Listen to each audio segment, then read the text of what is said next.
سعید با حسرت به عکس‌های فیلم در حال اکران سینما زل زده بود. چقدر دلش می‌خواست جای یکی از هنرپیشه‌ها باشد، اما او حتی پول بلیت سینما را هم برای تماشای فیلم نداشت.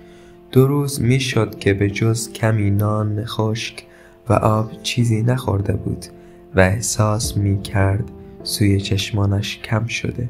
با همان چشمان بیرمق کمی آن طرفتر یک آگهی تست بازیگری را بر روی دیوار دید.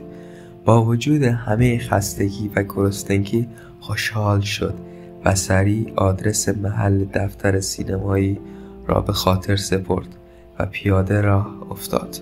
2 سال پیش وقتی پدرش مرد از روستا بیرون زد و به تهران آمد به امید یافتن کار خوب و از همه مهمتر واقعیت بخشیدن به رویای بازیگر شدنش.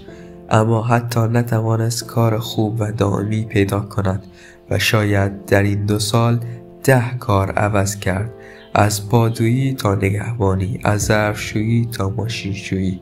حالا هم 2 هفته‌ای میشد که بیکار شده بود. پولش هم ته کشیده بود و حتی قادر به خریدن یک وعده غذای گرم هم نبود.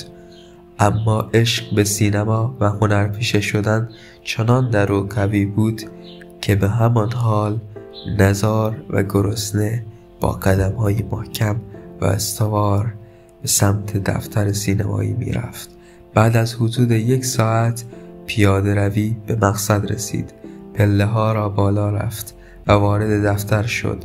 نگاهی به کل اتاق انداخت و دید حدوداً 15 نفر که اکثراً مثل خودش جوان بودند برای تست آنجا حضور داشتند. فضای اتاق کوچک بود و جایی برای نشستن وجود نداشت. او بعد از آن که اسمش را به منشی گفت و نوبتش ثبت شد به گوشه‌ای رفت و منتظر ایستاد. دیوارهای سالن پر بود از پوسترهای بزرگ. ستارگان سینما از همرفی، بوگرات و مارلون براندو و آل پاچینو و رابرت دنیرو بگیر تا مریل استریپ و هیلاری سوانک و نیکول کیدمن، ویون لی. سعید محو تماشای پوسترها بود و اصلاً گذشت زمان را حس نمی کرد تا اینکه اسمش را صدا زدند و او با یک دنیا امید وارد اتاق تست شد. سلام کوتاهی کرد و منتظر ماند. کارگردان که مرد میان سال و فربه‌ای بود و عینکی با فریم و شیشه گرد به چشمانش زده بود و موهای فرش تا پشت گردنش خودنمایی می کرد، در حالی که مشغول خوردن سیب زمینی سرخ کرده مخصوص با قارچ و پنیر پیتزا بود و پایش را هم روی میز گذاشته بود. در جواب سعید گفت سلام جانم، بیا جلوتر. اسمت چیه؟ چند سالته؟ سابقه کار داری یا نه؟ سعید اما بوی خوش سیب زمینی های تنوری بدجوری مشامش را قلقلک میداد و دلش شدیداً مالش میرفت. شاید در آن لحظه بزرگترین آرزویش این بود که فقط 1 دانه از آن سیب زمینی ها را در دهانش بگذارد و با تمام وجود آن را مزمزه کند، ولی شرم و حیا و خجالتی بودنش مانع از این بود که حتی تقاضای 1 عدد شکلات یا بیسکویت را داشته باشد. به هر حال او هر طوری بود سعی کرد تا خودش را جمع جور کند و به سوالات رگباری کارگردان پاسخ دهد.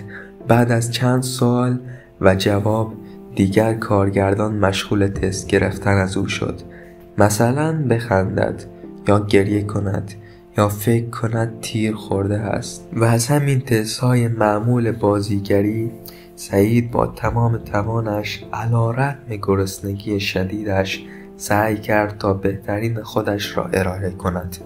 سپس کارگردان که همچنان مشغول خوردن و نوشیدن بود گفت آفرین سعید، خوشم اومد. معلوم استعداد بازیگری داری. ببین این فیلمی که من میخوام بسازم داستان پسر جوون و فقیریه که حتی از زور گرسنگیش سر کارش غش و ضعف میکنه. حالا میخوام همین کار رو یعنی غش کردن. از شدت گرسنگی رو یه اتود بزنیم و ببینم چند مرده حلاجی. سعید با شنیدن این حرف هم خوشحال شد و هم واقعا دیگر از شدت گرسنگی یارای سر و پا ایستادن نداشت. چند قدم به جلو و به سمت کارگردان برداشت و در حالی که با چشمان بیرمقش به او نگاه می‌کرد، ناگهان تمام اتاق به دور سرش شروع به چرخیدن کرد و در حالی که دستانش را روی شکم گذاشته بود همانجا غش کرد و روی زمین افتاد. در همین حال فریاد شادی کارگردان بلند شد.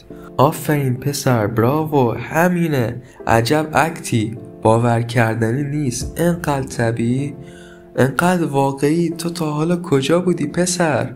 خانم هاشمی، لطفاً بقیه رو راهی کنید برن. بازیگر مورد نظر. سعید که همچنان در حسرت یک تیکه زیرزمینی بود و همه چیز را محو می‌دید و نامفهوم می‌شنید، فقط لبخندی زد و کامل از حال و هوش رفت. ساعتی بعد او سرم به دست روی تخت درمانگاه به هوش آمد.